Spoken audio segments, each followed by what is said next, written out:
আসসালামু আলাইকুম। আমন্ত্রণ জানাচ্ছি জাগো টিভিতে। আপনাদের সাথে আছি মমতাজ শাহিন রুম্পা। শুরুতেই জানাবো আপডেট।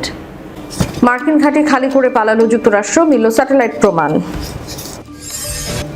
চোখের বদলে চোখ রীতিতে সৌদি আরবের বিরুদ্ধে নৌ অবরোধের ঘোষণা হুতিদের। ইরানে MQ-9 ড্রোন ভূপাতিত, জর্ডানে বেশ কয়েকটি মার্কিন যুদ্ধ বিমান ক্ষতিগ্রস্ত। ভয়ের মুখে ইসরায়েলের বিরুদ্ধে অবস্থান নিচ্ছেন মার্কিন ডেমোক্র্যাটরা। ইউক্রেনের বন্দরে জাহাজে ভয়াবহ হামলা, 4 ভারতীয় নিহত। স্পেনের জয় যুক্তরাষ্ট্র ও ইসরায়েল বিরোধী মানুষকে আনন্দিত করেছে ইরান। মোদী সরকারের বিরুদ্ধে বিক্ষোভ ছড়াচ্ছে বিভিন্ন শহরে, শিক্ষামন্ত্রীর বাসভবন ঘেরাও। এবার বিস্তারিত। মার্কিন ঘাঁটি খালি করে পালালো যুক্তরাষ্ট্র, মিলল স্যাটেলাইট প্রমাণ। ইরানের ক্ষেপণাস্ত্র হামলার পর কাতারের আল উদেইদ বিমান ঘাঁটিতে থাকা মার্কিন সামরিক উড়োজাহাজের পার্কিং এলাকা খালি করে ফেলা হয়েছে। সাম্প্রতিক স্যাটেলাইট চিত্রে দেখা গেছে আগে যেখানে বিভিন্ন ধরনের মার্কিন সামরিক বিমান অবস্থান করছিল, এখন সেই র্যাম্পগুলো সম্পূর্ণ ফাঁকা। প্রতিবেদন অনুযায়ী যুক্তরাষ্ট্রের সাম্প্রতিক হামলার জবাবে ইরান এই অঞ্চলে মার্কিন সামরিক ঘাঁটিগুলো লক্ষ্য করে ক্ষেপণাস্ত্র হামলা চালায়। এর পরপরই আল উদেইদ বিমান ঘাঁটির কার্যক্রমে পরিবর্তন আনে মার্কিন বাহিনী।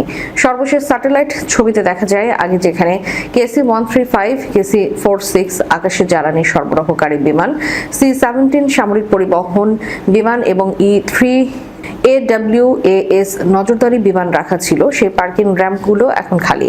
বিশ্লেষকদের মতে বিমানগুলো সরিয়ে নেওয়া যুক্তরাষ্ট্রের আঞ্চলিক সামরিক কৌশলে পরিবর্তনের ইঙ্গিত বহন করে।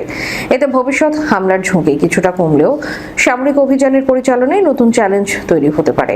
বিশেষজ্ঞদের ভাষ্য, বিমানগুলো দূরের ঘাঁটিতে সরিয়ে নেওয়ায় উড়োজাহাজের যাতায়াতের দূরত্ব বাড়বে, ফলে জ্বালানি খরচ বৃদ্ধি, রক্ষণাবেক্ষণের উপর অতিরিক্ত চাপ এবং আঞ্চলিক বিমান সহায়তা ব্যবস্থার কার্যকারিতা কমে যাওয়ার আশঙ্কা রয়েছে। বিশেষ করে আকাশের জ্বালানি সরবরাহ কার্যক্রম সবচেয়ে বেশি প্রভাবিত হতে পারে, কারণ ট্যাঙ্কার বিমানগুলোকে এখন অপারেশন এলাকায় পৌঁছাতে আগের চেয়ে বেশি জ্বালানি ব্যয় করতে হবে। এতে যুদ্ধ বিমানগুলোকে আকাশে সরবরাহ করার জন্য তাদের হাতে তুলনামূলক কম জ্বালানি অবশিষ্ট থাকবে। চোখের বদলে চোখ নীতিতে ইয়েমেনের ইরান সমর্থিত হুথি যোদ্ধারা সৌদি আরবের বিরুদ্ধে নৌ অবরোধ ঘোষণা করেছে। সোমবার থেকে কার্যকর হওয়া এই ঘোষণার ফলে লোহিত সাগর ও বৈশ্বিক জ্বালানি সরবরাহ ব্যবস্থায় নতুন করে অস্থিরতার আশঙ্কা তৈরি হয়েছে।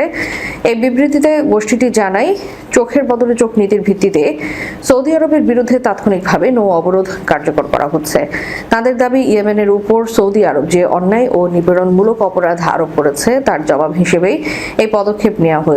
এ বিষয়ে তাৎক্ষণিক কোনো প্রতিক্রিয়া জানায়নি সৌদি আরব। বিশ্লেষকদের মতে, বাব আল মানদেব প্রণালী পুরোপুরি বন্ধ হয়ে গেলে বিশ্বের মোট তেল সরবরাহ প্রায় 7% কমে যেতে পারে, কারণ সৌদি আরবের অধিকাংশ তেল রপ্তানি এই পথ দিয়ে আন্তর্জাতিক বাজারে পৌঁছে যায়। এর আগে উপসাগরীয় অঞ্চলে চলমান সংঘাতের কারণে বৈশ্বিক তেল সরবরাহ ইতোমধ্যে প্রায় 10% কমেছে।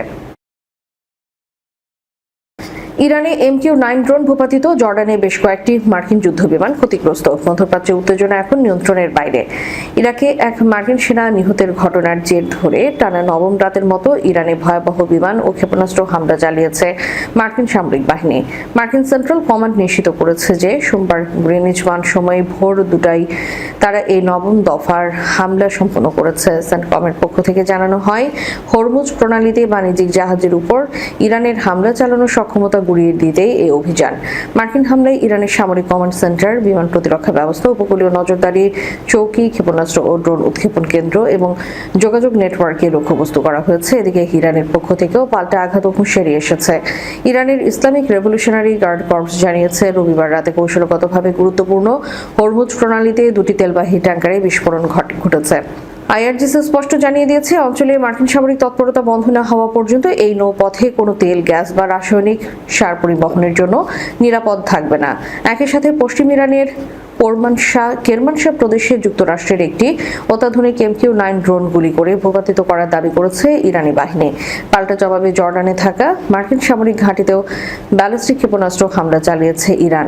IRGCর দাবি, জর্ডানের আকাবা বিমানবন্দরে থাকা মার্কিন C-17 পরিবহন বিমান ও P-8 যুদ্ধ বিমান লক্ষ্য করে এই হামলা চালানো হয়েছে, যাতে বেশ কয়েকটি বিমান মারাত্মকভাবে ক্ষতিগ্রস্ত হয়েছে। এছাড়া আজরাকের মুয়াফাক সালতি বিমান ঘাঁটিতে মার্কিন সেনাদের 20টি হ্যাঙ্গার ধ্বংস করার দাবি করেছে তেহরান। পরিস্থিতির ভয়াবহতা বিবেচনা করে বাহরাইনে থাকা মার্কিন দূতাবাস তাদের নাগরিকদের সর্বোচ্চ সতর্ক থাকার নির্দেশ দিয়েছে। এই যুদ্ধ পরিস্থিতি নিয়ে মার্কিন প্রেসিডেন্ট ডোনাল্ড ট্রাম্প নিউ জার্সিতে ওয়ার্ল্ড কাপ ফাইনাল শেষে ওয়াশিংটনে ফিরে সাংবাদিকদের বলেন, নিহত মার্কিন বীর সেনাদের সম্মানে আমরা আজ রাতে ইরানকে অত্যন্ত কঠোর আঘাত করেছি। আমরা নিশ্চিত করেছি যেন ইরান কোনোভাবেই পারমাণবিক অস্ত্র তৈরি করতে না পারে। অন্যদিকে যুদ্ধ থামানোর বিষয়ে ভিন্ন সুর শোনা গেছে ইরানের পররাষ্ট্রমন্ত্রী আব্বাস আরাগচির কণ্ঠে। তিনি যে রাষ্ট্র গণমাধ্যমে বলেন, আমরা তখনই যুদ্ধ শেষ করব যখন যুদ্ধক্ষেত্রে কৌশলগতভাবে আমাদের পাল্লা ভারী থাকবে। নিখুঁত হিসাব নিকাশ ছাড়া দেশের মানুষের জীবন নিয়ে কোনো ঝুঁকি নেওয়া হবে না। সব মিলিয়ে মার্কিন সেনা নিহতের ঘটনাকে কেন্দ্র করে ওয়াশিংটন ও তেহরানের মধ্যকার এই সরাসরি সংঘাত পুরো মধ্যপ্রাচ্যকে এক ভয়াবহ যুদ্ধের দ্বারপ্রান্তে দাঁড় করিয়ে দিয়েছে। ইসরায়েলকে দেওয়া মার্কিন সাহায্য ছাঁটাই করার প্রস্তাবকে কেন্দ্র করে প্রতিনিধি পরিষদে এক নাটকীয় ভোটাভুটি ডেমোক্রেটিক পার্টির রাজনীতির এক গভীর পরিবর্তনের চিত্র সামনে এনেছে। মার্কিন কংগ্রেসের প্রগতিশীলদের প্রভাব কেবল আসন জয়ের মধ্যেই সীমাবদ্ধ নেই, তারা দলের পুরনো নেতাদের হারিয়ে এমন এক ভীতি সৃষ্টি করেছেন যে নতুন করে অনেক ডেমোক্রেট সদস্যরাও এখন টিকটিক করে চলা নিজেদের রাজনৈতিক ভবিষ্যৎ বাঁচাতে ইসরায়েল বিরোধী অবস্থান নিতে বাধ্য হচ্ছে। জাস্টিস ডেমোক্র্যাটদের মুখপাত্র ওসামা আন্দ্রাবি বলেন, চলতি মেয়াদে আমাদের প্রাথমিক বিজয় এবং এআইপিএসসি সমর্থিত প্রার্থীদের পরাজয় ডেমোক্রেটিক দলকে অবশেষে সাধারণ ভোটারদের আহ্বানে সাড়া দিতে বাধ্য করেছে। ইসরায়েল ঘনিষ্ঠ মধ্যপন্থী ডেমোক্রেটরাও এই বাস্তবতা স্বীকার করেছে। ডেমোক্রেটিক প্রতিনিধি জশ গটাইমার বলেন, বিষয়টি এখন আর আসল নীতি বা উদ্দেশ্যের উপর নির্ভর করছে না। এখন এটি রূপ নিয়েছে উগ্র বামপন্থীদের চটিয়ে দেওয়ার ভয় থেকে জন্ম নেওয়া এক আতঙ্কে। গত বুধবারে স্টেট ডিপার্টমেন্টের একটি অর্থায়ন বিলে পেশ করা একটি সংশোধনী প্রস্তাবে 103 জন ডেমোক্রেট সদস্য ইসরায়েলি সব ধরনের অর্থ পাঠানো নিষিদ্ধ করার পক্ষে ভোট দেন। রিপাবলিকান প্রতিনিধি থমাস ম্যাসি উপস্থিত এই বিলে কোনো কূটনৈতিক ও বেসামরিক আর্থিক ছাড়ের সুযোগ রাখা হয়নি। তা সত্ত্বেও গাজা ও লেবাননে ইসরায়েলি প্রধানমন্ত্রী নেতানিয়াহুর কর্মকাণ্ডের প্রতিবাদে বার্তার খাতিরে বহু ডেমোক্রেট সদস্য কৌশলগত নানা আপত্তি থাকা সত্ত্বেও বিলটির পক্ষে ভোট দিয়েছেন। বিলটির পক্ষে ভোট দেওয়া দোদুল্যমান এক আঞ্চলিক প্রতিনিধি বলেন, বিগত এক বছরে ইসরায়েলকে কেন্দ্র করে মানুষের মনোভাব অনেকটাই বদলে গেছে। গাজার 85% ঘরবাড়ি ধ্বংস হয়ে গেছে, যা দেখে মার্কিনিরা প্রশ্ন তুলেছে যে এটি তাদের করের টাকা। বিলের পক্ষে থাকা আরেক সদস্য জানান, প্রাথমিক নির্বাচনে কয়েকজন ইসরায়েলপন্থী আইনপ্র নেতার পরাজয় প্রমাণ করেছে যে জনমতে ঠিক কতটা পরিবর্তন এসেছে। অন্যদিকে বিলের বিপক্ষে ভোট দেওয়া সাবেক হাউস মেজরিটি লিডার স্টেনিহার বলেন, সারা দেশে রাজনৈতিকভাবে যা ঘটেছে তা স্বাভাবিকভাবে হাউস সদস্যদের উপর প্রভাব ফেলে। ইউক্রেনের ওডেসা বন্দর থেকে খাদ্যশস্য নিয়ে যাত্রা শুরু করার পর একটি কার্গো জাহাজে রুশ হামলায় 10 জন বিদেশি নাগরিক নিহত হয়েছেন। এর মধ্যে 4 জন ছিলেন ভারতীয় নাগরিক, বাকিরা সিরিয়ান। এ ঘটনায় আরও একজন ভারতীয় গুরুতর আহত হয়েছে। হামলার তীব্র নিন্দা জানিয়ে বাণিজ্যিক জাহাজে এমন আক্রমণকে অত্যন্ত নিন্দনীয় বলে মন্তব্য করেছে ভারত সরকার। ভারতের পররাষ্ট্র মন্ত্রণালয় জানিয়েছে, গিনি বিসাউয়ের পতাকাবাহী এমভি গোল্ডেন লিও জাহাজটিতে মোট 17 জন ক্রু ছিলেন। 19 জুলাই সন্ধ্যায় ওডেসা বন্দর থেকে রওনা হওয়ার কিছুক্ষণের মধ্যেই জাহাজটি হামলার শিকার হয়। এক বিবৃতিতে পররাষ্ট্র মন্ত্রণালয় জানায়, হামলার 4 ভারতীয় নিহত হয়েছেন এবং একজন আশঙ্কাজনক অবস্থায় হাসপাতালে চিকিৎসাধীন রয়েছেন। মন্ত্রণালয় আরও জানায়, ইউক্রেনে অবস্থিত ভারতীয় দূতাবাসে স্থানীয় কর্তৃপক্ষের সঙ্গে সার্বক্ষণিক যোগাযোগ রাখছে এবং ক্ষতিগ্রস্তদের প্রয়োজনীয় সব ধরনের সহায়তা নিশ্চিত করতে কাজ করছে। বিবৃতিতে নিহতদের পরিবারের প্রতি গভীর শোক ও সমবেদনা জানানো হয়। পাশাপাশি আহত ভারতীয় নাগরিকদের দ্রুত সুস্থতা কামনা করেছে ভারত সরকার।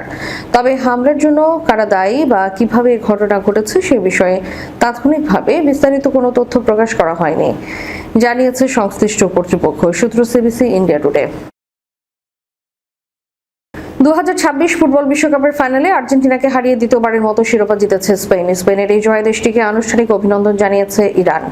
তেহরান থেকে দেয়া এক বিবৃতিতে জানানো হয়, স্পেনের এই সাফল্য বিশ্বজুড়ে যুক্তরাষ্ট্র ইসরায়েল বিরোধী স্বাধীনতাকামী মানুষদের আনন্দিত করেছে। গাজা উপত্যকার ইসরায়েলি সামরিক অভিযানের কঠোর নিন্দা ও ইরানের বিরুদ্ধে সংঘাতের সমালোচনা করায় সাম্প্রতিক সময়ে বিশ্বজুড়ে সামাজিক যোগাযোগ মাধ্যমে বিপুল সমর্থন পেয়েছিল স্পেন সরকার ও তাদের ফুটবল দল। কয়েক মাস ধরেই ইরানে যুক্তরাষ্ট্রের হামলার বিরুদ্ধে ছিল দেশটি।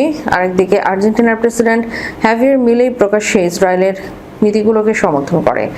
আর্জেন্টিনার পক্ষে অবস্থান নিয়েছিলেন অনেক ইসরায়েলি রাজনীতিবিদ ও সমর্থকও। রোববার নিউ ইয়র্ক জার্সিতে আর্জেন্টিনাকে 1-0 গোলে হারিয়ে বিশ্বকাপ জিতেছে স্পেন। এরপর ইরানের রাষ্ট্রীয় বার্তা সংস্থা IRAN-কে সংসদের স্পিকার মোহাম্মদ বাঘের গালিবাফ বলেছেন, ফিলিস্তিনিদের পক্ষে খেলোয়াড়দের অবস্থান এবং ইরানের প্রতি স্পেনের সমর্থন প্রমাণ করে যে স্বাধীনতা ও আত্মমর্যাদা সে বুদ্ধিমান ও সম্মানীয় জাতির অন্যতম বৈশিষ্ট্য। বাঘের গালিবাফ আরও বলেন, এই জয় কেবল স্পেনের জনগণের হৃদয়কে স্পর্শ করেনি, বরং বিশ্বের বহু স্বাধীন, সার্বভৌম এবং ন্যায়বিচারকামী মানুষের হৃদয়কেও আনন্দিত করেছে। এর আগে ইরানের পররাষ্ট্র মন্ত্রণালয়ের মুখপাত্র ইসমাইল বাঘাই স্পেনকে সমর্থনের কথা জানান। তিনি বলেন, সাম্প্রতিক মাসগুলোতে আগ্রাসন, গণহত্যা ও নিপীড়নের বিরুদ্ধে স্পেনের সার্বিক অবস্থান এবং তাদের জাতীয় ফুটবল দলের আচরণ অত্যন্ত প্রশংসনীয় ও মূল্যবান ছিল। সূত্র আল জাজিরা। রাজধানী দিল্লির যন্তর মন্তরে ককরোচ জনতা পার্টি এবং অন্যান্য সংগঠনের উদ্যোগে আয়োজিত সংসদ ভবন অভিযানে হাজার হাজার তরুণ তরুণী ও শিক্ষার্থী যোগ দেন। নেটসহ একাধিক প্রতিযোগিতামূলক পরীক্ষার প্রশ্ন বারবার ফাঁস হওয়া এবং শিক্ষা ব্যবস্থার চরম ব্যর্থতার দায়ে দেশটির কেন্দ্রীয় শিক্ষামন্ত্রী ধর্মেন্দ্র প্রধানের পদত্যাগ দাবি করে সারা দেশ জুড়ে শুরু হয়েছে এক উত্তাল আন্দোলন। এই আন্দোলনের ঢেউ এখন দিল্লির গণ্ডি পেরিয়ে ছড়িয়ে পড়েছে দেশের বিভিন্ন প্রান্তে। বেঙ্গালুরু ফ্রিডম পার্কে শত শত মানুষ জমায়েত হন। এতে অংশ নেন শিক্ষার্থী, তরুণ, পেশাজীবী এবং নাগরিক সমাজের বিভিন্ন প্রতিনিধিরা। কেন্দ্র সরকারের বিরুদ্ধে পোস্টার ও প্ল্যাকার্ড হাতে নিয়ে তারা তীব্র স্লোগান দেন। আন্দোলনে অংশ নেওয়া এক স্নাতকোত্তর শিক্ষার্থী বলেছেন, আমরা এখানে শুধু কোনো নির্দিষ্ট একজন ব্যক্তি বা কোনো একটি পরীক্ষার জন্য আসিনি। শিক্ষার্থীরা যদি আজ চুপ থাকে, তবে আগামীতে দেশের প্রতিটি শিক্ষা প্রতিষ্ঠানের বিশ্বাসযোগ্যতা হারিয়ে যাবে। অন্যদের পাশাপাশি জলবায়ু কর্মী ও উদ্ভাবক সোনাম মঞ্চুকে যন্তর মন্তরে অনশনরত অবস্থা থেকে জোরপূর্বক তুলে নিয়ে যাওয়ার প্রতিবাদও জানান। বিক্ষোভে অংশ নিয়ে বিশিষ্ট অভিনেতা সমাজকর্মী কিশোর বলেন, এই প্রতিবাদ কেবল নিট পরীক্ষার মধ্যে সীমাবদ্ধ রাখা উচিত নয়। আমাদের কৃষক, শ্রমিক ও দলিত সম্প্রদায় প্রতিনিয়ত কাঠামোগত বৈষম্যের শিকার হচ্ছে। ক্ষমতাশীলদের প্রশ্ন করে নাগরিক অধিকার যখন বজায় থাকে, তখনই গণতন্ত্র টিকে থাকে। সোনাম মঞ্চুকে জোরপূর্বক সাফদারগঞ্জ হাসপাতালে স্থানান্তরের প্রতিবাদে রোববার মধ্য মুম্বাইয়ের শিবাজি পার্ক ময়দানে শত শত মানুষ সমবেত হন। মহারাষ্ট্রের প্রাক্তন মুখ্যমন্ত্রী উদ্ধব ঠাকরে এতে যোগ দিয়ে কেন্দ্র সরকারের বিরুদ্ধে আরও কঠোর আন্দোলনের ডাক দেন। পরবর্তীতে অনুমতি ছাড়া বেআইনি জমায়েত করার অভিযোগে মুম্বাই পুলিশ আন্দোলন আয়োজকদের বিরুদ্ধে একটি FIR দায়ের করেছে। এর আগে শনিবার দক্ষিণ মুম্বাই ওয়াংচুকের সমর্থনে আয়োজিত আন্দোলনের ক্ষেত্রে বিজেপি নেতৃত্বাধীন রাজ্য সরকার দুটি পৃথক মামলা দায়ের করেছিল। শেষ করার পূর্বে সংবাদ শিরোনামগুলো জানিয়ে দিব আরও একবার। মার্কিন ঘাঁটি খালি করে পালালো যুক্তরাষ্ট্র, মিলল স্যাটেলাইট প্রমাণ। চোখের বদলে চোখ রীতিতে সৌদি আরবের বিরুদ্ধে নৌ অবরোধের ঘোষণা হুতিদের।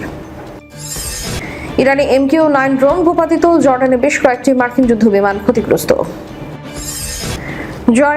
ভয়ের মুখে ইসরায়েলের বিরুদ্ধে অবস্থান নিচ্ছেন মার্কিন ডেমোক্র্যাটরা। ইউক্রেনের বন্দরে জাহাজে ভয়াবহ হামলা, 4 ভারতীয় নিহত। স্পেনের জয় যুক্তরাষ্ট্র ও ইসরায়েল বিরোধী মানুষকে আনন্দিত করেছে ইরান। মোদী সরকারের বিরুদ্ধে বিক্ষোভ ছড়াচ্ছে বিভিন্ন শহরে, শিক্ষামন্ত্রীর বাসভবন ঘেরাও। এতক্ষণ আমাদের সাথে থাকার জন্য ধন্যবাদ। আল্লাহ হাফিজ।